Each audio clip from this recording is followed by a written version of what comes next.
خمس لا يعلمهن إلا الله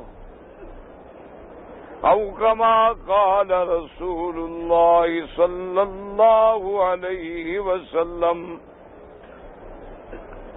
صدق الله العلي العظيم صدق رسوله النبي الكريم ونحن على ذلك لمن الشاهدين ومن الشاكرين والحمد لله رب العالمين رب اشرح لي صدري يسر لي أمري واحلل عقدة من لساني يفقهوا قولي سبحانك لا علم لنا إلا ما علمتنا إنك أنت العليم الحكيم. برادران اسلام، واجب الاحترام بزرگوں، دوستوں اور بھائیوں، اللہ تبارک و تعالی کے کلام مقدس میں سے ایک آیت مبارکہ اور آقا انعامدار سرکار مدینہ سیدنا محمد مصطفیٰ صلی اللہ علیہ وعلا آلہ واصحابہ وسلم تسلیما کثیرا کثیرا کہ فرامین مبارکہ میں سے ایک حدیث تلاوت کی ہے. دعا فرمائیں کہ اللہ تبارک و تعالی اس عاجز کو مال اہل صحت عافیت کاملہ دائمہ اور حق بات بیان کرنے کی توفیق عطا فرمائیں. اللہ تبارک و تعالی ہم سب کو مل کر حق پر چلنے کی توفیق عطا فرمائیں اور پروردگار عالم تمام آنے والوں کی حاضری، حج، عبادت، زیارت منظور و مقبول فرمائیں. میں نے اپنے سابقہ معروضات میں یہ عرض کیا تھا کہ علم غیب کا مالک جو ہے وہ اللہ تبارک و تعالی ہے. مسئلہ اچھی طرح سمجھیں. علم غیب کلی، علم غیب کامل، علم ما کانا وما یکون جو ہے یہ صرف میرے اللہ تبارک و تعالی کی صفت ہے. صحیح حدیث مبارک میں ہے کہ سب سے پہلے اللہ تبارک و تعالی نے تقدیر کا قلم پیدا فرمایا. اول ما خلق اللہ القلم، سب سے پہلے اللہ نے قلم پیدا فرمایا اور اس کو حکم دیا کہ اکتب ما کانا وما یکون الی یوم القیامت. حکم دیا اس قلم کو کہ لکھو جو ہونا ہے اور جو قیامت تک ہوگا سب لکھ دو. تو اللہ کی تقدیر کی قلم نے اللہ کے حکم پر سب چیزوں کو لکھا اور تمام چیزوں کو لکھ کر ام الکتاب میں اللہ تبارک و تعالی نے محفوظ کر دیا. اس لیے میرے آقا نے فرمایا کہ جفت القلم ورفعت الصحف، کہ اب وہ صحیفے لپیٹ دیے گئے، قلم خشک کر دیا گیا. جو کچھ قیامت تک آنا ہے وہ سب اللہ نے اس کائنات کے پیدا کرنے سے بھی 2000 سال پہلے لکھ دیا تھا. تو یہ علم کامل جو ہے، یعنی ابھی دنیا پیدا بھی نہیں ہوئی تھی، آسمان و زمین بھی ابھی پیدا نہیں ہوئے تھے، اور 2000 سال پہلے اللہ نے جو کچھ ہونا ہے دنیا میں، جو کچھ ہوگا، جو ہو رہا ہے، اور جو آئندہ قیامت تک ہوگا، سب اللہ نے لکھ دیا۔ اس لیے دوسری جگہ قرآن پاک فرماتا ہے کہ وَلَا رَطْبٍ وَلَا يَابِسٍ إِلَّا فِي كِتَابٍ مُبِينٍ، کوئی بڑی چیز، کوئی چھوٹی چیز، کوئی تر، کوئی خشک، کوئی سخت، کوئی نرم، ایسا فیصلہ نہیں ہے جو اللہ نے اپنی تقدیر میں نہ لکھ دیا ہو۔ سب اللہ تبارک و تعالی کی تقدیر میں لکھا گیا اور لوح محفوظ میں اسے محفوظ کر دیا گیا۔ تو اس علم کامل کا مالک جو ہے وہ اللہ تبارک و تعالی ہے۔ جو چیزیں ظاہر ہیں وہ بھی اللہ کے علم میں ہیں، جو چیزیں ہم سے غائب ہیں وہ بھی اللہ کے علم میں ہیں۔ علم غیب خاصہ خدا ہے، علم غیب صفت خداوندی ہے۔ اللہ تبارک و تعالی کی یاد رکھو، جیسے ذات میں شریک کرنے والا مشرک ہے، اسی طرح اگر کوئی اللہ کی صفات خاصہ میں بھی شریک کرے وہ بھی مشرک ہے، کافر ہے، اس کا اسلام سے کوئی تعلق نہیں ہوتا۔ اس لیے اس مسئلے کو اچھی طرح سمجھ لیں کہ اللہ کی ذات میں بھی کوئی شریک نہیں ہے، اور اللہ کے صفات میں بھی کوئی شریک نہیں ہے۔ سمجھو، صفت کا انکار کرے تو بھی کافر، اللہ کی صفت خاصہ میں کسی کو شریک کرے تو بھی کافر۔ یعنی ایک بندہ دو خدا مانتا ہے وہ بھی کافر ہے، اور اللہ کے صفت غیب میں، علم کامل میں، قدرت کامل میں کسی کو شریک کرے تو وہ بھی مشرک ہو جاتا ہے۔ اللہ کی صفت کا انکار کرے تو بھی مشرک ہو جاتا ہے، کافر ہو جاتا ہے۔ اب یہودیوں نے حضرت عزیر کو اللہ کا بیٹا بنایا، اللہ کی صفت ہی لم یلد ولم یولد، انہوں نے صفت کو توڑا تو کافر بن گئے۔ عیسائیوں نے حضرت عیسیٰ کو اللہ کا بیٹا بنایا، حالانکہ اللہ بیٹوں سے پاک ہے، انہوں نے کہا کہ عیسیٰ خدا کا بیٹا ہے، وہ کافر ہو گئے۔ مشرکین مکہ نے اللہ کے فرشتوں کو اللہ کی بیٹیاں بنایا، حالانکہ اللہ بیٹوں سے بھی پاک ہے، بیٹیوں سے بھی پاک ہے۔ جب انہوں نے صفت توڑی تو کافر بن گئے۔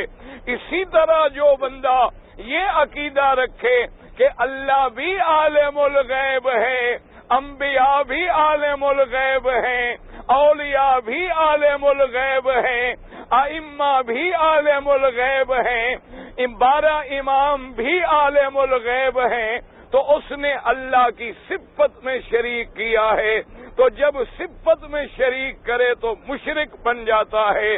اللہ تبارک و تعالی سے دعا کرے کہ اللہ ہمیں شرک کے ہر قسم سے، ہر نوع سے محفوظ رکھے اور صحیح عقیدے پہ ہمیں قائم و دائم رکھے۔ اب مسئلے کو سمجھیں، درود شریف پڑھیں تاکہ اللہ پاک کی رحمت نازل ہو۔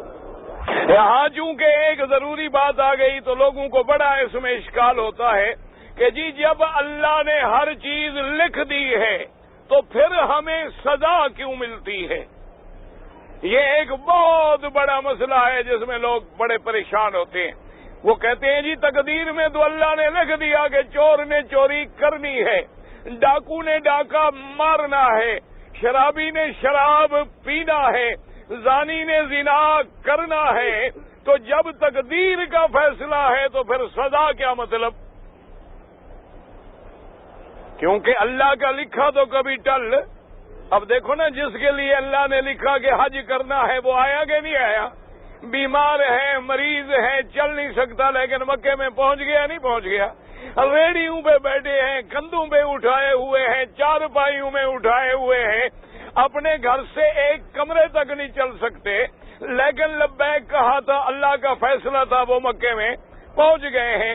اسی طرح لوگوں کے دماغ میں ایک خلل ہے کہ جی جب اللہ نے سب کچھ لکھ دیا ہے تو جو ہم گناہ کرتے ہیں وہ بھی تو لکھ دیا ہے، تو پھر ہمیں اس کی سزا کیوں ملتی ہے؟ اس بات کو سمجھیں۔ پہلی بات تو یہ یاد رکھیں کہ تقدیر کے مسئلے میں زیادہ بحث نہ کیا کریں۔ سمجھیں مسئلہ، ہر چیز کے وزن کرنے کا ایک پیمانہ ہے۔ اب دیکھیں، ایک پیمانہ ہے جس میں سونا وزن ہوتا ہے، ایک پیمانہ ہے جس میں ہیرا وزن ہوتا ہے۔ اگر ہیرے والے پیمانے میں اتنا بڑا پتھر اٹھا کے رکھ دو تو نتیجہ کیا نکلے گا کہ وہ پیمانہ ٹوٹ جائے گا لیکن وزن نہیں ہوگا۔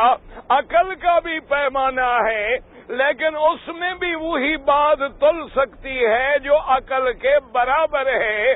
جو باتیں عقل سے باہر ہوں وہ ہمارے عقل کے ترازو میں نہیں تل سکتی۔ پہلی بات تو موٹی یہ یاد رکھیں کہ ہمارا اللہ کی تقدیر پہ ایمان ہے، اللہ کے فیصلے پہ ایمان ہے، اللہ کی قضا پہ ہم راضی ہیں۔ اب دوسری بات سمجھیں کہ لکھنے کا معنی یہ نہیں ہے کہ اللہ بندے کو اس گناہ پہ جبر کرتے ہیں، نہ۔ مسئلہ سمجھو، ذرا پوری توجہ رکھو گے، مسئلہ مشکل ہے، علم غیب کا بھی تقدیر کا بھی، تو اگر توجہ نہیں ہوگی پھر نہیں سمجھو گے۔ اس لیے درود شریف بھی پڑھیں اور دعا بھی کریں۔ آسان مثال میں بدلاؤں، آپ نے دیکھا ہے کہ آج کل ایئر کنڈیشن ہے، چلو ہم غریب ہیں لیکن مکے میں تو ہم سب نے دیکھ لیے نا کہ ایئر کنڈیشن ہوتا ہے جو ٹھنڈا کرتا ہے، ٹھیک ہے؟ اچھا، ایسے بھی ایئر کنڈیشن موجود ہیں جن میں دونوں چیزیں ہوتی ہیں۔ کیا معنی؟ ٹھنڈے کرنے والی بھی اور گرم کرنے والی بھی، اور لکھا ہوتا ہے کہ یہ کول ہے اور یہ ہیٹ ہے، یعنی اگر سوئی اس جگہ کھڑی کرو گے اور چلاؤ گے سبز نشان پر تو یہ ٹھنڈا کرے گا، اگر سرخ نشان پہ رکھو گے چلاؤ گے تو یہ گرم کرے گا۔ اب گرمی کا موسم ہے، اگر کوئی سوئی کو سرخ پہ رکھ کے چلا دے اور کمرہ گرم ہو جائے، یہ لکھنے والے کا قصور ہے یا سوئی پھیرنے والے کا قصور ہے؟ آ رہی ہے بات کہ نہیں سمجھ آ رہی؟ اس میں دونوں سسٹم ہیں، ٹھنڈے کرنے کا بھی اور گرم کرنے کا بھی۔ اب ہم نے ٹھنڈے پہ رکھا، ٹھنڈی ہوا آ رہی ہے، لیکن اگر گرمی میں کوئی ٹھنڈے پہ اپنا گرم پہ رکھ دے یا سردی والے موسم میں کوئی ٹھنڈے پہ رکھ کے چلا دے اور سردی میں کانپنے لگ جائے اور کوئی کہے بھی کیا کیا، وہ کہے جی یہ لکھا ہوا جو تھا، تو لکھے ہوئے کا یا لکھنے والے کا قصور ہے یا استعمال کرنے والے کا؟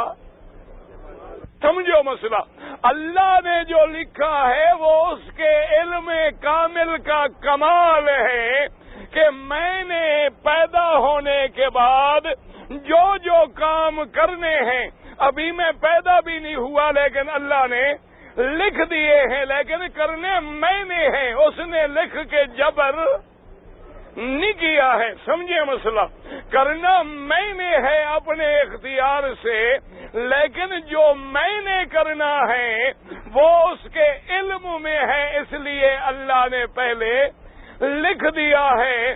اب جب وہ دنیا میں واقعہ آتا ہے اور فرشتے لوح محفوظ سے ان کو شیٹ ملتی ہے اور وہ دیکھتے ہیں کہ جو اللہ نے لکھا تھا وہی ہو رہا ہے، تو وہ کہتے ہیں سبحانکا سبوح قدوس ربنا و رب الملائکۃ والروح۔ مولا تیرے علم کا کمال ہے کہ ابھی یہ پیدا بھی نہیں ہوا تھا، پیدا ہونے کے بعد جو کرنا تھا وہ بھی تو نے لکھ دیا ہے، ورنہ نماز بھی تم اپنے اختیار سے پڑھتے ہو اور گناہ بھی تم اپنے اختیار سے کرتے ہو۔ یہ علیحدہ بات ہے کہ تیرا اختیار اس کے تابع ہے، وہ اگر چاہے تو توڑ دے، وہ اگر چاہے تو بدل دے، ورنہ اگر ہم خود نماز پڑھنے کا اختیار نہ رکھیں پھر تو اللہ نے جبرن پڑھائی اور جبرن کا ثواب کوئی نہیں ہوتا، اور گناہ ہم اپنے ارادے سے نہ کریں۔ اس لیے اللہ نے ہمیں آنکھیں دی، اللہ نے ہمیں عقل دیا، اللہ تبارک و تعالی نے پیغمبر بھیجے، اللہ نے کتابیں اتاری، اور اللہ تبارک و تعالی نے ہمیں بتلا دیا کہ یہ راستہ مکے جاتا ہے، یہ راستہ مدینے جاتا ہے، یہ راستہ شیطان کا ہے، یہ راستہ رحمان کا ہے۔ رحمان کے راستے پہ 1,24,000 نبی کھڑا ہے، شیطان کے راستے پہ شیطان اور اس کی ذریت کھڑی ہے، اور اللہ نے ہمیں ہوا سے خمس دیا ہے۔ ہم نبی کے کہنے پہ چلے تو کامیاب ہو گئے، اور شیطان کے کہنے پہ چلے تو برباد ہو گئے، ورنہ کرتے ہم ہیں، جو ہم کرتے ہیں وہ اس کے علم میں ہے، تو اس نے اپنے کمال علم سے ہمارے عمل کرنے سے بھی پہلے لکھ دیا ہے، ورنہ اللہ اپنے بندوں کو جبرن گناہ کرا کے سزا نہیں دیتے۔ اللہ ظلم سے پاک ہیں، اللہ اپنے بندوں پہ ظلم نہیں کرتے ہیں۔ اس لیے اچھی طرح مسئلے کو سمجھ لیں۔ اب سمجھ آئی ہے بات کہ نہیں آئی؟ اچھا جی، اب درود شریف پڑھیں، پڑھا ہو وہ بیٹھ جائیں، جلدی جلدی وقت ضائع نہ کریں، جلدی جلدی بیٹھ جائیں، کھڑے نہ رہیں۔ جن نے درود شریف پڑھا ہے وہ بیٹھیں، جن نے نہیں پڑھا وہ کھڑے رہیں، جن نے پڑھا۔ اچھا جی، اب اللہ کے قرآن سے پوچھیں کہ قرآن کیا کہتا ہے۔ فرمایا وَعِندَهُ مَفَاتِحُ الْغَيْبِ لَا يَعْلَمُهَا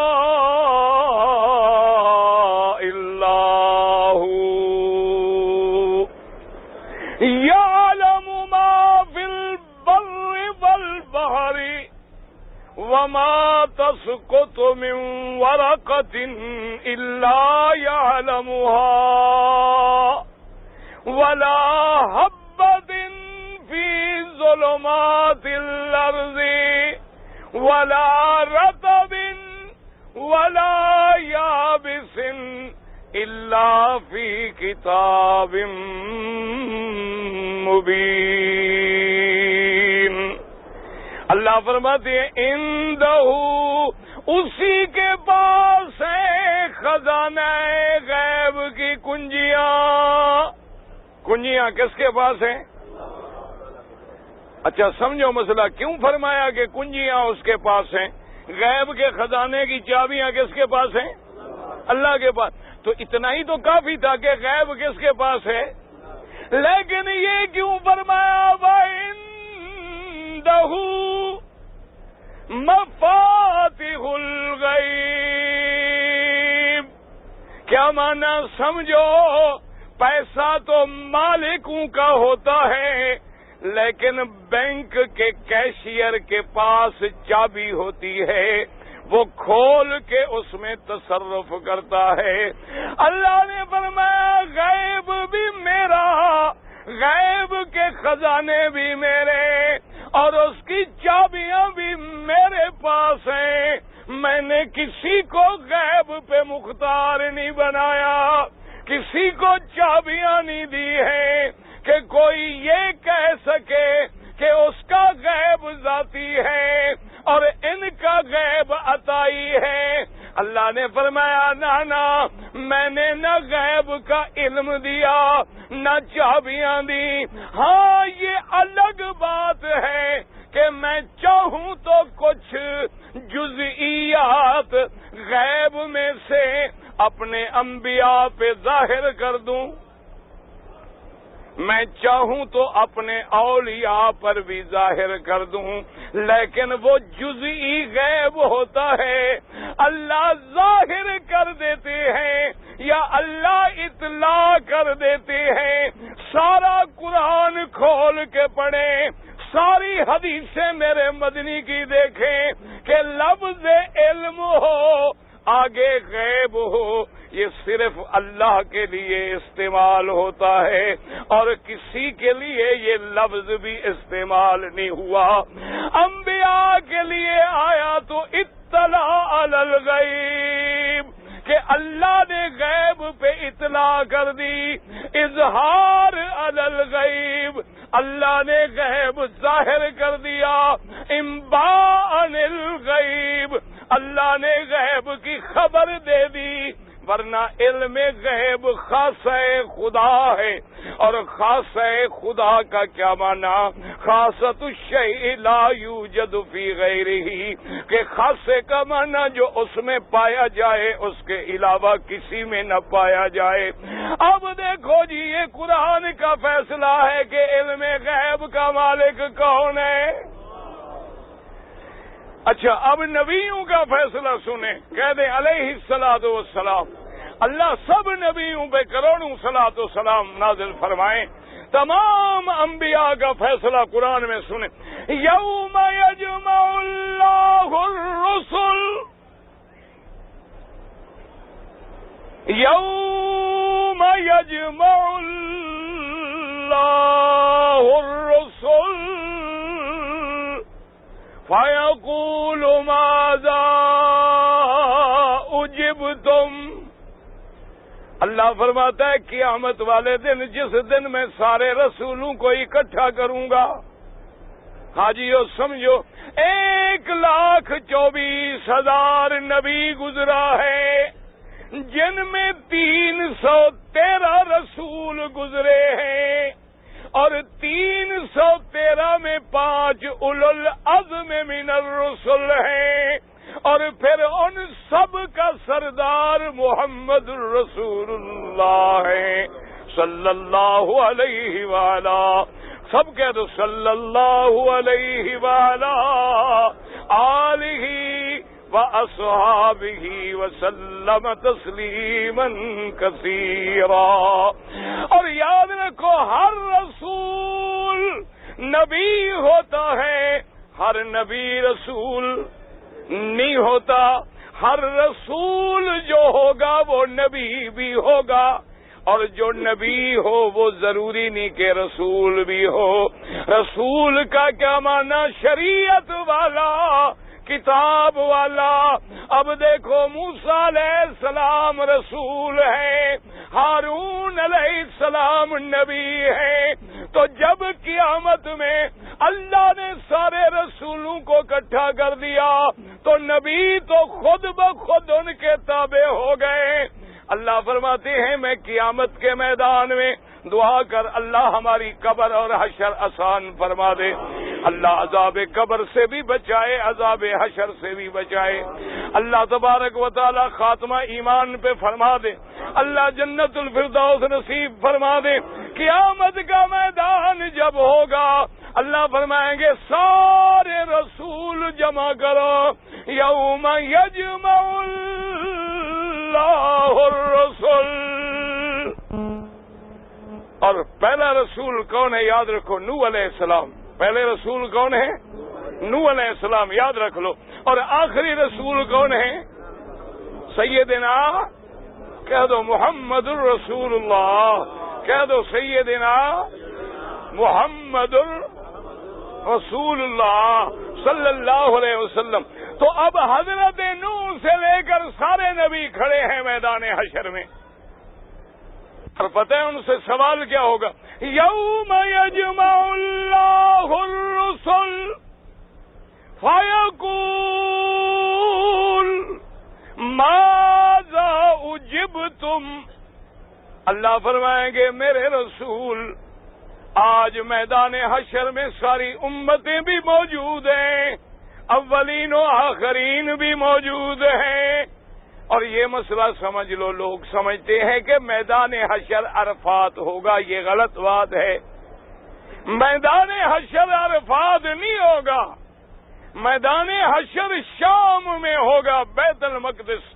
عرفات بھی گویا ایک حشر کا نمونہ ہے کہ جیسے مرنے کے بعد ہر بندہ قبروں سے کھڑا ہوگا، اسی طرح عرفات میں بھی ہر بندہ فقیروں کا لباس پہنے ہوئے، مردوں کا کفن پہنے ہوئے، دو چادروں میں کھڑا ہے، لبیک اللہم لبیک کی پکار ہے۔ تو یہ حشر کا نمونہ ہے، یہ میدان حشر نہیں ہے۔ میدان حشر جو ہے شام ہوگا۔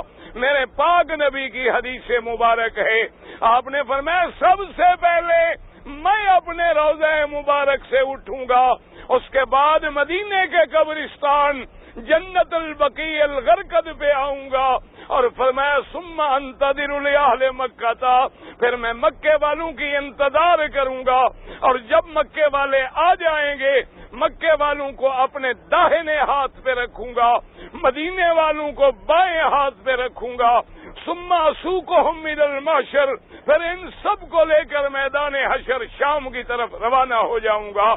تو میدان حشر شام ہوگا، تو میدان حشر ہوگا، اولین و آخرین کھڑے ہوں گے، حضرت آدم سے لے کر قیامت تک اللہ نے جتنی مخلوق پیدا کی ہے سب موجود ہوگی، اور ان سب میں اللہ اپنے رسولوں کو اکٹھا فرمائیں گے اور فرمائیں گے میرے رسول، میرے پیغمبر، مجھے یہ بتاؤ جب تم دنیا میں گئے تمہاری امتوں نے تمہارے ساتھ کیا کیا؟ پتہ نہیں کتنے دن مکے کے رہ گئے، ایک ایک گھڑی کو غنیمت سمجھو، ایک ایک گھڑی کو غنیمت جانو، پھر خدا جانے زندگی ہوگی، نصیب ہوں گے تو یہ منظر دیکھیں گے نا، پھر خدا جانے یہ گھڑیاں ملیں گی نہیں ملیں گی۔ اپنے وقت کو ضائع نہ کیا کریں، درود پاک پڑھا کریں تاکہ زبان پہ درود ہو، کان قرآن کی طرف ہوں، دل دماغ متوجہ ہو، پھر اللہ کی رحمت نازل ہوتی ہے۔ کہ جی اللہ کا قرآن ہے، سارے رسول اکٹھے ہیں، اللہ پاک فرمائیں گے ماذا اجبتم، رسول کیا جواب دیں گے؟ قالوا، اب پیغمبروں کا رسولوں کا جواب سنیں، قالوا لا علم لنا انک انت علام الغیوب۔ سارے پیغمبر کیا جواب دیں گے کہ لا، یہ اللہ کا قرآن ہے کہ نہیں؟ قالوا، سب کہیں گے لا علم لنا، میرا اللہ ہمیں تو تمام تفاصیل کا کوئی علم نہیں ہے، اور بات یہ ہے کہ انکا انت علام الغیوب، کہ تمام غیوب کے جاننے والا کون ہے؟ اب قرآن کہتا ہے کہ اللہ علم غیب کا مالک کون ہے؟ اچھا، سارے رسول کہتے ہیں کہ علام الغیوب کون ہے؟ اللہ ہے۔ علم غیب کا مالک کون ہے؟ اللہ ہے۔ اب دیکھیں جی کہ پہلا رسول حضرت آدم خلیفہ ہے، نبی ہے، رسول نہیں۔ سب سے پہلا رسول شریعت لانے والا جس پہ اللہ نے شریعت بھیجی وہ حضرت نوح علیہ السلام ہے۔ حضرت نوح علیہ السلام آپ کشتی پہ کھڑے ہیں، بیٹا سامنے کھڑا ہے، بیٹے کو دعوت دیتی ہے کہ بیٹا ارکب معنا ولا تکن مع الکافرین، کہ بیٹا ہمارے ساتھ آ جا، سوار ہو جا، ہمارے ساتھ مل جا، کافروں میں نہ ہو۔ بیٹے نے انکار کر دیا اور انکار کے بعد اللہ کا غضب آیا، دریا کی لہر آئی، بیٹا غرق ہونے لگا۔ حضرت نوح علیہ السلام نے کس کو پکارا؟ ہاں جی، کس کو پکارا ہے؟ اللہ کا نام لیتے ڈرتے ہو بھلا؟ نہ حضرت نوح علیہ السلام نے حضرت آدم کو نہیں پکارا؟ کیوں؟ آدم علیہ السلام کی شان ہمارے پیروں سے بھی کم تھی۔ بھائی ہمارے پیر مدد کو آ جاتے ہیں دریا میں، پیر فضل حق آ جاتے ہیں، معین الدین چشتی پہنچ جاتے ہیں، آدم علیہ السلام میں اتنی طاقت بھی نہیں تھی۔ کس کو نادى نوح ربه فقال رب ان ابنی من اہلی۔ نوح علیہ السلام نے پکارا کہ میرا اللہ میرا بیٹا ہے، میرے خاندان سے، میری بیوی سے، یہ زبانی کلامی بھی بیٹا نہیں، ان ابنی من اہلی وَإِنَّ وَعْدَكَ الْحَقُّ وَأَنْتَ أَحْكَمُ الْحَاكِمِينَ۔ میرا اللہ میرا بیٹا ہے، میرے اہل میں سے، میری صلب میں سے، اور تیرا وعدہ ہے کہ میں تجھ کو اور تیرے ساتھ والوں کو بچا لوں گا۔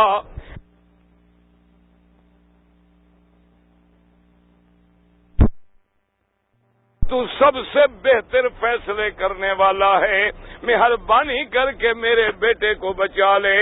اللہ نے کیا جواب دیا؟ قال یا نوح انہ لیس من اہلک انہ عمل غیر صالح فلا تسألن ما لیس لک بہ علم۔ اللہ نے فرمایا کہ نوح علیہ السلام یہ تیرا بیٹا صلب سے تو ہے، لیکن اس کے عمل تیرے عمل سے نہیں ملتے، عقیدہ تیرے عقیدے سے نہیں ملتا، یہ کافروں میں سے ہے، اس کے لیے بخشش نہ مانگ۔ اور فرمایا فلا تسألنا، اور آئندہ سوال نہ کرنا، ما لیس لک بہ علم، جس چیز کا تجھے علم نہ ہو۔ انی اعظک ان تکون من الجاہلین، فرمایا جس چیز کا تجھے علم نہ ہو مت سوال کرو۔ اگر رسول عالم الغیب ہیں پھر علم نہ ہونے کا کیا مطلب؟ اگر نبی عالم الغیب ہیں پھر نوح کا بیٹے کے لیے سوال کرنے کا کیا مطلب؟ اللہ کو ناراض کرنے کا کیا مطلب؟ اور بعض میرے بھائی لوگوں کے عقیدے برباد کرنے کے لیے کہتے ہیں کہ نوح تو عالم الغیب ہے، اس کو تو ذرے ذرے کا علم تھا، اس کو تو یہ بھی پتا تھا کہ ماں کے پیٹ میں بچہ کیسا ہے اور اچھا ہے کہ برا ہے۔ وہ کہتے ہیں قرآن پاک میں موجود ہے کہ اللہ کے پیغمبر نوح نے دعا مانگی تھی کہ رب لا تذر علی الارض من الکافرین دیارا انک ان تذرہم یضلوا عبادک ولا یلدوا الا فاجرا کفارا۔ حضرت نوح نے دعا مانگی کہ میرا اللہ کافروں کو برباد کر دے، کوئی زمین پہ کافر باقی نہ رہے۔ اللہ میاں اگر یہ زندہ رہیں گے، ان کے بچے بھی پیدا ہوں گے، وہ بھی کافر ہوں گے۔ تو اس آیت کو سامنے رکھ کے میرے بھائی دھوکہ دیتے ہیں یا غلط فہمی میں مبتلا ہیں. وہ کہتی ہیں نوح کو تو علم غیب تھا کہ آئندہ بچے بھی کافر پیدا ہوں گے، اس لیے تو نوح خبر دے رہے ہیں، لہذا نوح عالم الغیب ہیں. لیکن مسلمانوں، اللہ کے کعبے میں بیٹھے ہو، ایمان سے کہو یہ دعا نوح کے طوفان سے پہلے تھی کہ بعد میں؟ نیند میں بیٹھے ہو، یہ دعا جب مانگی تھی اللہ کافروں کو برباد کر، نوح کے طوفان آنے سے پہلے ہے یا بعد میں ہے؟ ہاں جی، ابھی تو طوفان نہیں آیا تھا نا، دعا مانگی تھی کہ اللہ ان کو غرق کر دے، برباد کر دے، ہلاک کر دے، یہ دعا پہلے ہے. اچھا، اس میں اگر عالم الغیب ہیں، بیٹے کے لیے دعا طوفان کے بعد مانگی ہے کہ پہلے مانگی ہے؟ یہ مسئلہ سمجھ ہے بھئی. اگر پہلے علم غیب موجود ہے، جب طوفان آ گیا بیٹا طوفان میں غرق ہو رہا ہے، اور اللہ فرماتے ہیں سوال نہ کرو جس کا تجھے علم، تو اب اللہ کا فیصلہ مانے گے ان مولویوں کا مانے گے؟ وہ عالم الغیب تھے.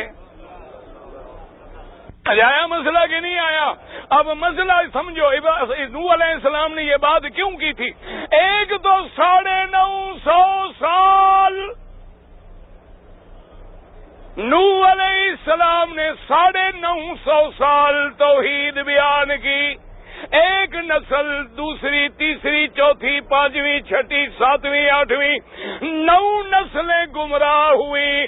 تو انہوں نے تجربے کی بنیاد پہ کہا کہ مولا جیسے ان میں کوئی مسلمان نہیں ہوا، ان کے آنے والے بچے بھی مسلمان نہیں ہوں گے. ایک بات.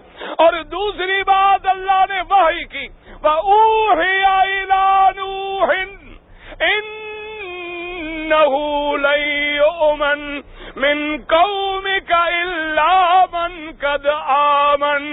اللہ نے فرمایا ہم نے وحی کی کہ نوح علیہ السلام جتنے لوگ ایمان لا چکے ہیں لا چکے، اب ان کے بعد تیری قوم میں کوئی ایمان نہیں لائے گا.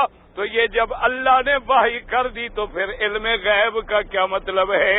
اللہ تبارک و تعالی اتنے جلال میں ہیں، فرمایا کہ نوح علیہ السلام پھر نہ مانگنا، اگر مانگو گے انی اعوذک ان تکون من الجاہلین، میں اس بات پہ بھی قادر ہوں کہ تیرا نام بھی علم والوں سے، نبوت سے کاٹ دوں، میں بے پرواہ ہوں.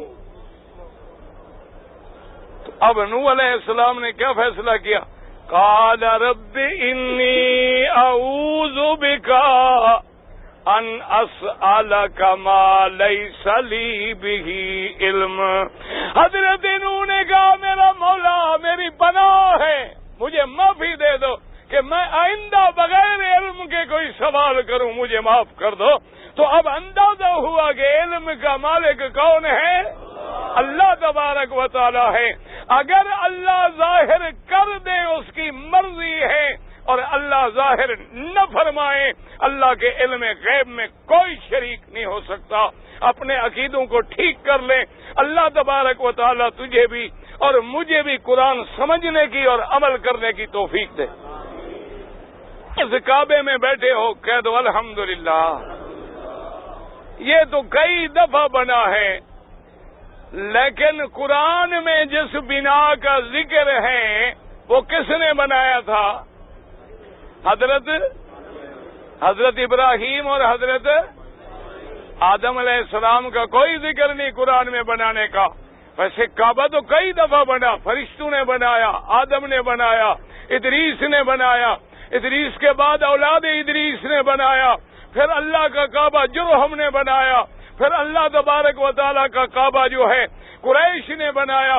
کعبہ تو کئی دفعہ تعمیر ہوا، لیکن قرآن نے جس کا ذکر کیا ہے وہ صرف سیدنا ابراہیم اور سیدنا اسماعیل علیہ السلام کا ذکر کیا ہے. حاجی ایمان سے کہ ابراہیم علیہ السلام نبی ہیں کہ نہیں؟ صرف نبی نہیں بلکہ ابو الانبیاء، نبیوں کے باپ، جن کے خاندان میں اللہ نے نبوت رکھ دی. اور حضرت اسماعیل بھی نبی ہیں، اسماعیل بھی نبی اور ابراہیم بھی نبی، اور دونوں اللہ کا کعبہ بنانے والے ہیں۔ کتابوں میں موجود ہیں کہ جب ابراہیم علیہ السلام آ گئے مکے میں، اپنے بیٹے کو تیار کر لیا، یہ کعبہ جو ہے ایک ٹیلے کی شکل میں موجود تھی جگہ، یعنی ایسے جیسے ٹیلا ہوتا ہے، کوئی دیوار نہیں، کوئی بنیاد نہیں، کوئی بنیاد نہیں۔ تو اب حضرت ابراہیم علیہ السلام نے اللہ سے دعا کی کہ میرا اللہ، آپ نے حکم دیا ہے کعبہ بناؤ، لیکن میں کعبہ کہاں بناؤں؟ اس کا طول کتنا ہو، عرض کتنا ہو، کتنا اونچا ہو، کتنا لمبا ہو، کتنا چوڑا ہو، کہاں بنیاد رکھوں، کہاں نشان لگاؤں، مجھے تو پتہ نہیں ہے۔ جب تک آپ مجھے خبر نہیں دیں گے اس وقت تک میں کعبہ تعمیر کیسے کر سکتا ہوں؟ ایمان سے کہیں، اگر خلیل عالم الغیب ہے، اللہ کے کعبے کی بنیادوں کا بھی پتہ، آنے والا نبی ابو الانبیاء خلیل اللہ ہیں۔ اللہ اکبر۔ اور پتہ ہے پھر اللہ نے کیسے بتلایا؟ اللہ اکبر۔ اللہ نے حکم دیا، جبرائیل میرے خلیل کو کہہ دو یہ میرا گھر ہے، یہ میرا گھر ہے۔ ہم بادل کو حکم دیتے ہیں کہ کعبے کی جگہ پہ کھڑا ہو جائے، جہاں سایہ ہو نشان لگا دو، وہی میرا گھر ہے۔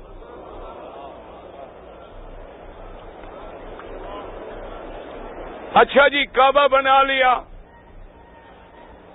کعبہ بنانے کے بعد ابراہیم نے کیا دعا کی؟ دعا آپ قرآن پاک، ربنا ارنا مناسکنا وتب علینا انک انت التواب الرحیم،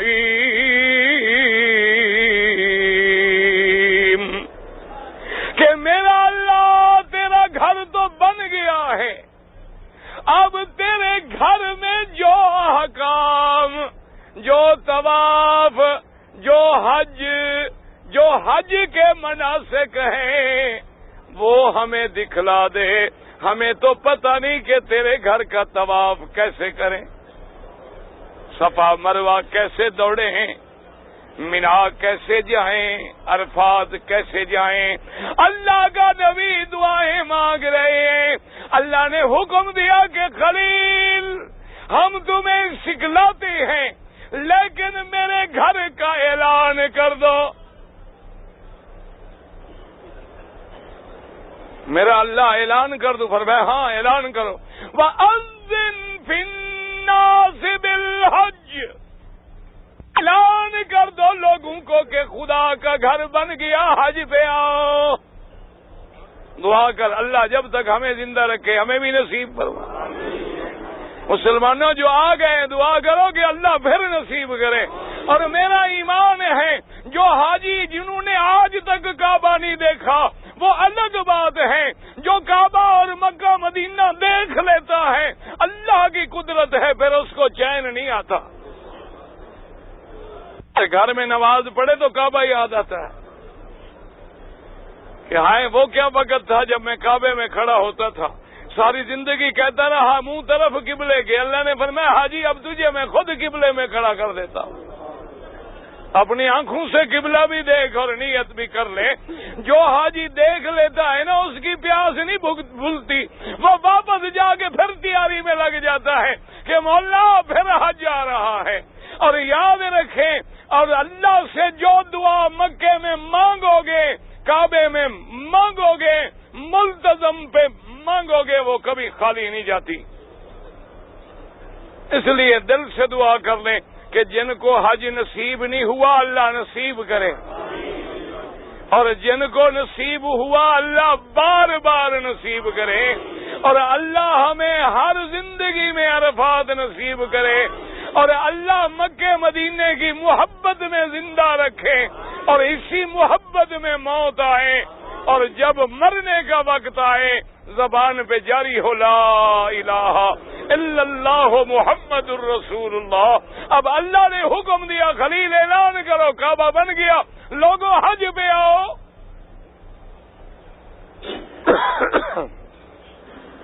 حضرت خلیل اللہ نے عرض کیا، اس نے کہا اللہ میاں میں جو اعلان کروں بھلا کون سنے گا؟ کوئی ٹیلی ویژن تو نہیں لگا ہوا تھا، نہ انٹرنیٹ تھا اس وقت، نہ کوئی ڈش لگے ہوئے تھے، اللہ کا کعبہ ہے، پہاڑ ہے۔ اللہ نے فرمایا خلیل تیرے ذمے آواز دینا ہے، تم میرے حکم کی تعمیل کرو، آواز دو، آواز دینا تیرے ذمے ہے، اور تیری آواز کو ساری کائنات کے بندوں تک پہنچانا میرے ذمے ہے۔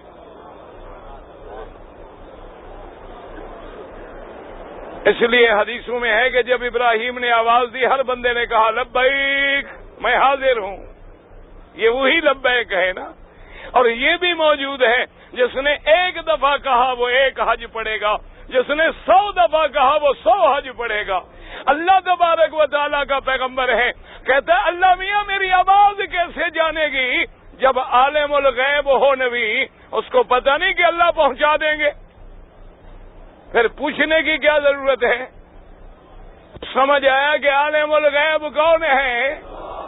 اچھا عرفات کا معنی، عرفات گئے ہو نا، الحمدللہ کہہ دو الحمدللہ، دعا کر اللہ منظور فرما لے، اور میرا تو ایمان ہے منظور نہ فرماتا تو ہمیں بلاتا ہی کیوں؟ میرا تو عقیدہ ہے جو آ گئے منظور ہے، اللہ منظور نہ کرے تو اسے کوئی ضرورت تھی ہمیں بلانے کی؟ راضی ہوا تو ہمیں بلایا ہے نا، اپنے گھر جو آنے دیا ہے۔ عرفات ہے تعارف، آپ کہتے ہیں نا جی آپ کا میرا تعارف ہے، یہ آپ سے معرفت ہے، پہچاننا ہے۔ تو اللہ نے جب ابراہیم کو سارے احکام سکھلا دیے تو جبریل نے پوچھا عرفتہ، سمجھ گئے، اب پتہ لگ گیا کہ کعبہ کیا ہے، طواف کیا ہے، صفا کیا ہے، مینا کیا ہے، مزدلفہ کیا ہے، عرفات کیا ہے؟ انہوں نے کہا عرف تو میں سمجھ گیا۔ تو اگر عالم الغیب ہو تو اس کو بھی احکام پوچھنے کی ضرورت پڑتی ہے؟ تو عالم الغیب کس کی ذات ہے؟ اللہ کی ذات۔ اب دیکھیں اللہ کا پیغمبر ہے حضرت یعقوب علیہ السلام، بیٹے آ کے کہنے لگے کہ ابا جان مہربانی کریں یوسف علیہ السلام کو ہمارے ساتھ بھیج دیں، ہم باہر جا رہے ہیں پکنک منانے کے لیے، سیر کرنے کے لیے، شکار کرنے کے لیے، آپ اس کو ہمیشہ اپنے ساتھ رکھتے ہیں، باہر نہیں جانے دیتے، مہربانی کریں ہمیں ساتھ بھیج دیں، ہم جائیں گے، چلیں گے، پھریں گے، کھیلیں گے، واپس آ جائیں گے۔ ابا جان نے کہا کہ نہیں مجھے خطرہ ہے، ایسا نہ ہو کہ کہیں یوسف علیہ السلام پہ کوئی بھیڑیا حملہ کر دے۔ انہوں نے کہا ابا جان یہ کیسے ہو سکتا ہے، ہم اتنے بھائی ہیں، 11 بھائی ہیں، ہم اپنے بھائی کی حفاظت نہیں کر سکتے، مہربانی کریں ہمارے ساتھ بھیج دیں۔ بھائی کو لے کے چلے گئے، اور جانے کے بعد بڑا لمبا قرآن میں پورا واقعہ موجود ہے، انہوں نے حضرت یوسف علیہ السلام کو کنویں میں پھینک دیا۔ حضرت یوسف قرآن میں ہے کہ نہیں ہے؟ السلام کو جب کنویں میں ڈال آئے، انہوں نے پھر کیا کیا کہ ایک جانور کو ذبح کر کے اس کا خون بھی حضرت یوسف علیہ السلام کے قمیص کو لگا دیا۔ اللہ کا قرآن وَجَاءُوا أَبَاهُمْ عِشَاءً يَبْكُونَ،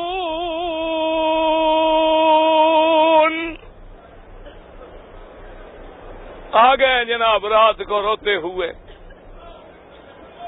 آ گئے۔ قالوا یا ابانا، ابا ہم گئے، ہم دوڑ لگا رہے تھے، مقابلہ کر رہے تھے، یوسف کو بٹھا دیا سامان کے پاس، لیکن افسوس یہ ہے کہ یوسف علیہ السلام کو بھیڑیا کھا گیا ہے، اور ہم کیا کریں، ہم جنگل کا بھیڑیا ہے، کیا کر سکتے تھے، بڑا افسوس ہے، ہمارا بھائی جو ہے وہ چلا گیا، ہم ناکام لوٹ کے آ گئے۔ یعقوب علیہ السلام نے چپ کر کے کیا ارشاد فرمایا؟ انہوں نے فرمایا بل سولت لکم انفسکم امرا فصبر جمیل۔ انہوں نے فرمایا میرے بیٹے یہ تمہارے جی کی گھڑی ہوئی بات ہے، جو کچھ کہہ رہے ہو یہ سچ نہیں ہے، لیکن میں صبر کروں گا، واللہ المستعان۔ مدد کرنے والا کون ہے؟ اب دیکھو جناب، لیکن افسوس یہ ہے کہ اللہ کے قرآن کی اس آیت کو بھی میرے بھائیوں نے بدل ڈالا۔ وہ کہتے ہیں وہابی کو کیا پتا، یعقوب کو تو سارا علم تھا، انہیں تو پتا تھا کہ حضرت یوسف شہید نہیں ہوئے، بھیڑیا نہیں کھا گیا، اس لیے تو انہوں نے کہا کہ تم نے جھوٹ بنایا ہے، یوسف علیہ السلام کو بھیڑیے نے نہیں کھایا، لیکن میں صبر کروں گا۔ وہ کہتی ہیں جناب یہ دیکھو علم تھا تو یعقوب نے کہا تھا۔ اللہ کے بندے سمجھو، یاد رکھو، اگر علم ہے تو باپ جا کے بیٹے کو کنویں سے نکالتا کیوں نہیں؟ نہ شریعت کیا کہتی ہے، تیرا بیٹا کنویں میں پڑا ہو پڑا رہے، وہیں ڈوب جائے۔ اللہ کا نبی اللہ کی شریعت کے خلاف کر رہا ہے کہ علم ہے، پتہ ہے کیسے کہہ دیا تھا؟ وجہ یہ تھی، علماء نے لکھا کہ جب قمیص کو لے آئے، وَجَاءُوا عَلَىٰ قَمِيصِهِ بِدَمٍ كَذِبٍ، قمیص لے آئے، خون لگا ہوا ہے۔ حضرت یعقوب نے جب قمیص دیکھا تو فرمایا ما أَحَدتُّ الذِّئْبَ، فرمانے لگے بیٹے ایسا بھیڑیا تو میں نے زندگی میں نہیں دیکھا کہ میرے یوسف کو تو کھا گیا لیکن قمیص کو نہیں کاٹا۔ یہ علم غیب ہے یا علامت ہے سامنے؟ سمجھے بات کو؟ نے کہا ایسا بھیڑیا بھی بڑا سمجھدار تھا کہ قمیص اتار کے ایک طرف رکھ دیا، میرے بیٹے کو کھا گیا، پھر خون لگا گیا۔ انہوں نے کہا ایسا بھیڑیا میں نے زندگی میں نہیں دیکھا۔ یعقوب علیہ السلام کو علم غیب نہیں، اگر علم غیب ہوتا فوراً کنویں پہ پہنچ جاتے، اپنے بیٹے کو نکال لیتے، اتنا فراق برداشت نہ کرتے کہ روتے روتے آنکھیں سفید ہو جاتی۔ قرآن کہتا ہے آصفا علی یوسف وابیضت عیناہ من الحزن فہو کظیم، کہ یوسف کے فراق میں حضرت یعقوب نے روتے روتے آنکھیں سفید ہو گئیں۔ اور یاد رکھو جو لوگ کہتے ہیں یعقوب اندھے ہو گئے وہ غلط کہتے ہیں۔ اندھا ہونا نبی کی شان نہیں ہوتی، اندھا ہونا عیب ہوتا ہے۔ اللہ اپنے نبیوں کو عیب سے پاک پیدا کرتے ہیں۔ نبیوں میں نہ ظاہر میں عیب ہوتا ہے، نہ باطن میں عیب ہوتا ہے، نہ ان کے کردار میں عیب ہوتا ہے، نہ ان کی گفتار میں عیب ہوتا ہے۔ یہ بڑا قرآن کا غلط ترجمہ ہے۔ اگر اندھے ہوتے تو قرآن اعمیٰ کا لفظ کہتا، قرآن کہتے وبی عزت کہ آنسو بہانے سے زیادہ رونے سے آنکھیں سفید ہو گئیں، سیاہی پہ پانی کا غلبہ آ گیا، لیکن یہ مانا نہیں نعوذ باللہ کے پیغمبر اندھے ہو گئے۔ اللہ اپنے نبیوں کو ہر عیب سے پاک رکھتے ہیں۔ ہر نبی عیب سے کہہ دو پاک ہوتا ہے۔ اللہ ان کے جسم میں بھی کوئی عیب نہیں رکھتے ہیں اور کردار میں بھی کوئی عیب نہیں رکھتے ہیں۔ اب دیکھیں کہ یوسف علیہ السلام کا فراق ہے، مدتیں گزر گئیں، یوسف جوان ہو گئے، بادشاہ بن گئے مصر کے۔ بھائی آئے، بڑی لمبی قرآن میں بات موجود ہے، لیکن حضرت یوسف علیہ السلام کے بارے میں یعقوب کو کیوں یقین تھا؟ یاد رکھو کہ یوسف علیہ السلام نے خواب دیکھا تھا، اور نبی کا خواب کبھی جھوٹا نہیں ہوتا، نبی کا خواب کبھی غلط نہیں ہوتا۔ اس لیے یعقوب علیہ السلام کو یقین تھا کہ میرے یوسف نے جو خواب دیکھا ہے، انی رأیت احد عشر کوکبا والشمس والقمر رأيتهم لي ساجدين کہ میرا ابا میں نے دیکھا ہے کہ 11 ستارے ہیں، چاند ہے، سورج ہے، میرے آگے سجدہ کر رہے ہیں۔ یعقوب کو پتہ تھا کہ خواب سچا ہے، ایک وقت آئے گا جب اللہ میرے بیٹے کو اونچا کر دیں گے، اتنی شان دیں گے کہ سب بھائی بھی نیچے رہ جائیں گے، سب ماں باپ سے بھی عظمت میں اللہ بڑھا دیں گے۔ اسی خواب کی یقین پہ یوسف علیہ السلام کے لیے روتے رہے۔ اب دیکھیں کہ جب اللہ نے خبر دینی چاہیے حضرت یوسف کو، جب بھائی ملے انہوں نے کیا کہا؟ اذهبوا بقمیصی، کہ میرے بھائی کیا لے جاؤ؟ میرا قمیص لے جاؤ۔ پہلے بھی تو تم قمیص لے گئے تھے نا، نہیں سمجھ آئی بات؟ پہلے بھی تم کیا لے گئے تھے؟ جھوٹا خون لگا کے، اب تو سچا لے جاؤ۔ اب جھوٹا قمیص نہیں، سچا قمیص لے۔ اذهبوا بقمیصی ھذا فألقوه علی وجہ ابی، میرے ابے کی آنکھوں پہ میرا قمیص رکھ دو، اللہ کی رحمت ہوگی، یوسف کا معجزہ ہوگا کہ اللہ میرے ابے کی آنکھوں کو خوشی میں پھر روشن فرما دیں گے، اور سارے کے سارے مل کے مصر میں آ جاؤ۔ یہاں سے قمیص نکلا ہے مصر سے 8 دن کا فاصلہ ہے۔ مفسرین نے لکھا ہے کہ یعقوب علیہ السلام نے اپنے بچوں کو بلایا، اپنے پوتوں کو بلایا، اپنی پوتیوں کو، نواسیوں کو بلایا، اپنے بہوں کو بلایا، اور جب سارے اکٹھے ہو گئے کیا کہتے ہیں؟ انی لاجد ریح یوسف، انی لاجد ریح یوسف لولا ان تفندون، کہنے لگے میرے بچوں آج مجھے یوسف کی خوشبو آ رہی ہے۔ واہ میرا اللہ، کنویں میں یوسف موجود ہے تو خوشبو نہیں پہنچی، اب قمیص نکلا تو خوشبو پہنچ گئی۔ میرا رب چاہے تو قمیص سے خوشبو پہنچا دے، اور نہ چاہے تو خود یوسف کا پتہ نہ بتلائے۔ کنویں میں موجود ہیں، حضرت یعقوب کے قریب ہیں، لیکن نہ خوشبو پہنچی نہ اطلاع پہنچی، اور قمیص یہاں سے نکلا ہے۔ اور پھر کیا کہتے ہیں یعقوب علیہ السلام؟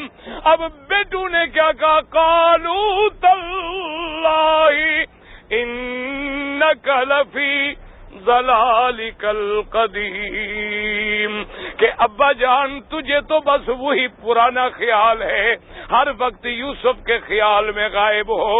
اب یوسف کہاں رہ گیا؟ کچھ وقت گزرا، جب قمیص آیا تو کیا؟ قال انی اعلم من اللہ، کہا بیٹے مجھے اللہ نے جو علم دیا تمہیں نہیں دیا، اللہ نے مجھے خوشبو پہنچا دی ہے۔ تو اب سمجھے مسئلہ، ایمان سے کہیں علم غیب ہوتا تو رونے کی ضرورت نہیں، علم غیب ہوتا تو کنویں سے نکالا کیوں نہیں، علم غیب ہوتا تو مصر میں بکنے کی خبر کیوں نہیں، علم غیب ہوتا تو حضرت یوسف قید میں گئے تو خبر کوئی نہیں۔ جب سارے باپ سب آ گئے تو اب یوسف علیہ السلام نے کیا کہا؟ اللہ اکبر! اللہ تبارک و تعالیٰ کے پیغمبروں کی شان دیکھیں۔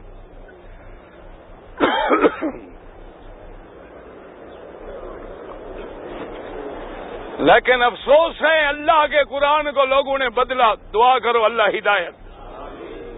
وہ کہتے ہیں دیکھو جی وہاں بھی نہیں مانتے، یعقوب نے یوسف کو سجدہ کیا،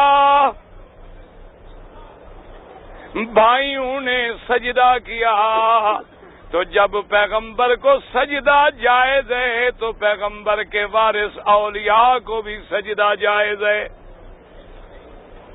دیکھو کیسا قرآن سمجھا ہے انہوں نے۔ ان کے مسئلے ہوتے سارے ایسے ہیں ماشاءاللہ۔ بھئی انگوٹھے کیوں چومتے ہو؟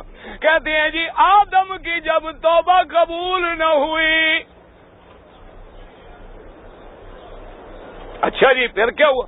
اوپر دیکھا عرش پہ حضور کا نام لکھا ہوا تھا، تو انہوں نے پھر حضور کا تصور کر کے حضور کے نام کو چوما، حضور کے نام کا واسطہ دیا، تو اللہ پاک نے آدم کی توبہ قبول فرما لی۔ یعنی وسیلے کا مسئلہ ڈھونڈا تو آدم سے، اور واسطے کا مسئلہ ڈھونڈا تو آدم سے، انگوٹھے چومنے کا مسئلہ ڈھونڈا تو آدم سے، سجدے کا مسئلہ ڈھونڈا تو یعقوب سے۔ کلمہ پڑھتے ہیں محمد کا، کلمہ کس کا پڑھتے ہو؟ پڑھ لو ایک دفعہ، ڈرتے ہو؟ تم نے آدم کا پڑھا ہے یعقوب کا پڑھا ہے؟ یوسف کا پڑھا ہے؟ تو پھر ان کی شریعت کے ہم تب ذمہ دار ہیں۔ ہاں جی، نہ ہم نے کلمہ کس پیغمبر کا پڑھا؟ لا الہ الا اللہ۔ ہمارا تو یہ عقیدہ ہے کہ آج اللہ آدم کو زندہ کر دیں، وہ بھی میرے مدنی کی شریعت پہ چلے گا۔ نہ ایمان سے کہو تمہارا کیا عقیدہ ہے؟ آج اگر موسیٰ علیہ السلام آ جائیں کس کی شریعت پہ چلیں گے؟ اچھا جب عیسیٰ علیہ السلام اتریں گے کس کی شریعت پہ چلیں گے؟ یعنی پہلے نبی تو چلیں محمد مدنی کی شریعت پہ، تم چلو آدم کی شریعت پہ۔ ماشاءاللہ، سبحان اللہ۔ پتہ نہیں کہاں سے مسئلے ڈھونڈتے ہیں، کیسے بناتے ہیں۔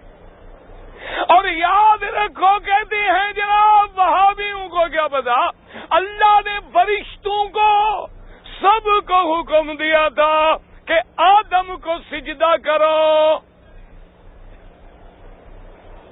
سب فرشتوں نے سجدہ کیا، لیکن ایک نے نہ کیا تو وہ کیا بن گیا؟ ابلیس بن گیا۔ وہ کہتے ہیں جب آدم کا سجدہ جائز ہے تو آدم کی اولاد کا سجدہ بھی جائز ہے۔ اگلا مسئلہ خود نکال لیا۔ اچھا ایمان سے کہیں کس نے، فرشتوں نے آدم کو سجدہ کیا کہ نہیں؟ ہاں جی کیا ہے، بالکل کیا ہے، لیکن کس کے حکم سے؟ وَإِذْ قُلْنَا لِلْمَلَائِكَةِ اسْجُدُوا لِآدَمَ، کس نے حکم دیا؟ اور اسی اللہ نے ہمیں حکم دیا ہے کہ لا تسجدوا للشمس ولا للقمر واسجدوا للہ الذی خلقہن۔ اللہ نے حکم دیا کہ سجدہ کرو، جس نے نہ مانا وہ ابلیس بن گیا۔ ہمیں اللہ نے حکم دیا کہ کسی کو سجدہ نہ کرو ما سوا میرے، جو یہاں بھی حکم نہیں مانے گا وہ ابلیس بن جائے گا۔ ہم تو اللہ کے حکم کے پابند ہیں، اللہ حکم دے گا تو حجر اسود کو بھی بوسہ دیں گے، اللہ حکم نہ دے تو مقام ابراہیم کو بوسہ نہیں دیں گے، ہم تو اس کے حکم کے پابند ہیں۔ اب